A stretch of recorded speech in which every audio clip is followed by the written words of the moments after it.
Super Mario 128. Mario has been a gaming icon for decades, and has been in more games than can be counted. Although no year in recent memory has gone past without some type of Mario game being released, series fans will remember the nearly decade-long drought of original Mario platformers. From 1997 to 2005, there was only one new Mario platformer released, Super Mario Sunshine. During the second part of this drought, after Sunshine's release, the mysterious Super Mario 128 was the main focus of the fanbase. No concrete information was given on the game, and eventually, series creator Shigeru Miyamoto claimed it had simply been a series of test concepts that were never intended to be an actual game. The mystery faded from memory as the Mario drought finally ended, and most people forgot about the game that had once been the center of every Mario fan's imagination. The Mario drought corresponded with a bad era for Nintendo in terms of console sales. The Nintendo 64 and GameCube did not have the financial success of the earlier Nintendo Entertainment System and Super Nintendo, or the later Wii. For a very proud company that relied solely on video games to make money, this was quite upsetting for the higher-ranking employees that were attached to the company and felt its success or failure reflected on them personally. Nintendo started working on a sequel to the 1996 Super Mario 64 shortly after the game was released. But during the late 90s, it became clear that Nintendo was not winning the console war. The Super Mario 64 sequel was restarted from scratch, since the company believed that it was not a substantial enough improvement over the original to turn the tides of the market battle. Seeing the generally more realistic and violent games on Sony's PlayStation, the market leader, Nintendo considered making a Mario that was closer in tone to what the public seemed to want. There was quite a bit of internal conflict over how far to go with this new direction, and the new Mario was clearly not going to be ready until Nintendo's next console, the GameCube. The only hint of this that was released to the public was a comment by Miyamoto that he thought Mario and Luigi should act more like grown-ups in their games for the then soon-to-be-released GameCube. The new Mario project was ultimately split into two games: Luigi's Mansion, which reflected the darker tone that many felt the series should turn to, although it was still toned down quite a bit compared to what some Nintendo executives and developers wanted, and Super Mario Sunshine, which went in the complete opposite direction. Both were released within a year of the GameCube, and Nintendo felt confident that their new system and Mario games would return them to their former glory as market leader. As those familiar with gaming history know, they didn't. The GameCube did even worse in market share than the Nintendo 64, and the mass market's taste shifted even more towards violent, realistic games. During this period, the somber mood at Nintendo intensified and the darker Mario project was revived, this time codenamed Super Mario 128. It isn't clear exactly what happened at Nintendo during this period. As we know, nothing called Super Mario 128 was ever released or publicly shown. The source that revealed the internal strife at Nintendo during the later N64 era refused to discuss what was happening during the time of the GameCube's failure, but released a prototype of Super Mario 128 online that can be played on the Wii Homebrew channel. The following is a recollection of my time playing it. The game was clearly an early beta.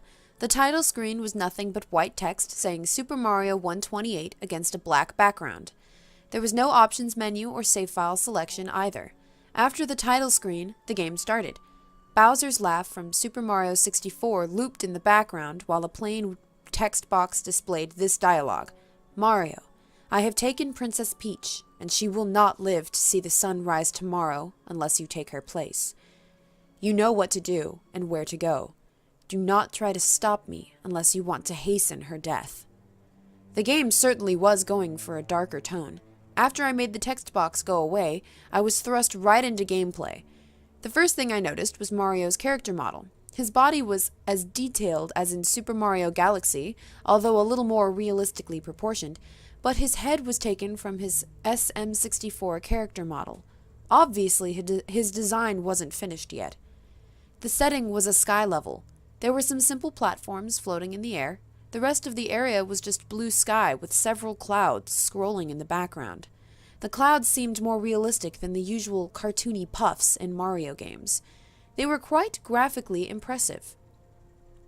There was no music or full voice samples from Mario, but there were sound effects and grunts when he jumped. The jumping was more subdued than in other Mario games. Mario didn't jump as high as he usually did and had little control over his movement in the air. The different types of jumps in every 3D Mario weren't present. I played through the level. There was nothing especially notable about the gameplay. Enemies didn't seem to have been added yet. I just jumped from platform to platform, and it wasn't very challenging. As I went through the level, I noticed the graphics gradually changing. The sky became more and more cloudy until it was entirely composed of clouds, and the cloud background gradually turned to dark gray. After this, it started to rain.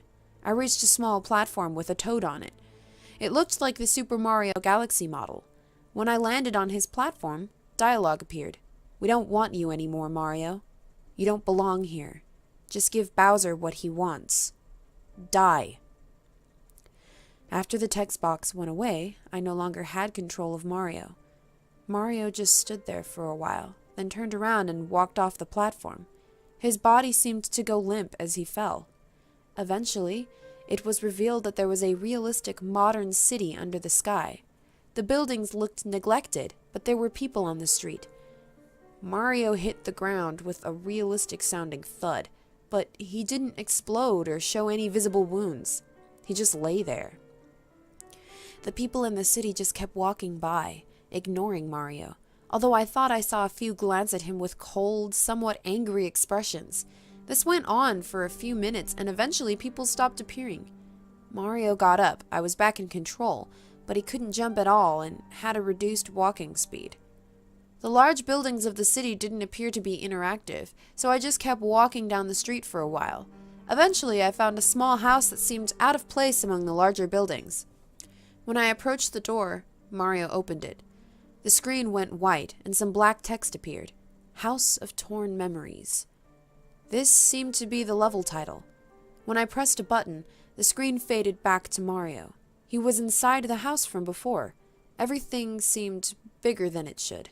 It wasn't gigantic, but scaled, as if Mario was a very small child. The house was filled with normal objects covered in dust and signs of neglect. There were no people on the ground floor, just things like broken lamps and rotting food. I found a door that opened to a set of stairs going down, leading to a basement. In the basement, I found a dilapidated couch and a broken TV. However, what really caught my attention was what was on the couch. 2 skeletons that appeared to be children, judging by their size. Due to the scale of the house, they were still larger than Mario. I was starting to get really disturbed by now. How had a Mario game containing this been programmed to this extent? I went up to the skeletons and tried pressing buttons to interact with them or the TV, but nothing seemed to happen. I was about to turn around and look elsewhere when I was nearly scared to death by a deafeningly loud crash coming from the game. What appeared to be Bowser seemed to have broken through the floor from below and landed in front of Mario. I say appeared to be because this was nothing like the way Bowser is usually rendered. The reptilian monster in the game had Bowser's basic brownish yellow and green color pattern, but looked far more threatening than any Bowser model I had seen before. It was not proportioned like the Bowser I knew. Its arms and legs were far longer in relation to its body and ended in razor-sharp claws. The green shell didn't look like it had spikes glued on. They were more jagged and organic looking, with the same dark green color the rest of the shell had.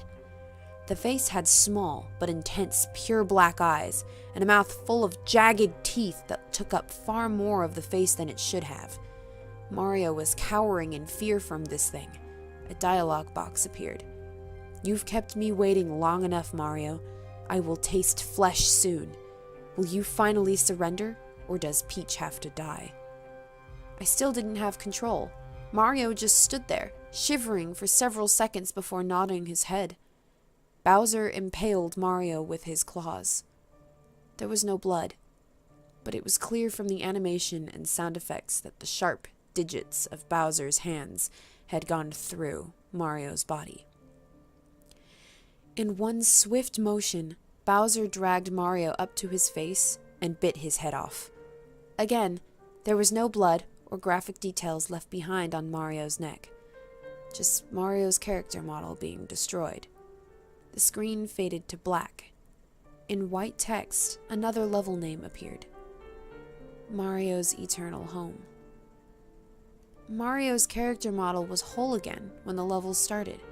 It was the only thing on the screen besides the black background. It was floating, as if in space. I could somewhat control it, but it felt more like I was deciding the general direction in which Mario would tumble than fully controlling him. As I drifted towards no apparent destination, voices faded in. They were echoing, deep voices telling Mario that he was worthless, that the world no longer had any use for him, and everyone would be better off if he was dead. High-pitched crying was layered onto the voices after a bit. It sounded like it was supposed to be Mario's cries. This really disturbed me, and I found myself fighting back tears. For reasons I couldn't understand, this was affecting me on an emotional level. The voices and aimless wandering went on for several minutes until I spotted a light gray speck in the distance. I moved towards it. It took a very long time to reach, and grew closer at a much slower rate than it should have. When I was close enough to make it out, I saw that it was a tombstone. It was a very plain one, with cracks in several places. When I got right next to the tombstone, I could see writing on it. I turned off the system right after reading it. I'm not going to play the beta or hack or whatever this was again. There was a single word written on the tombstone. Innocence.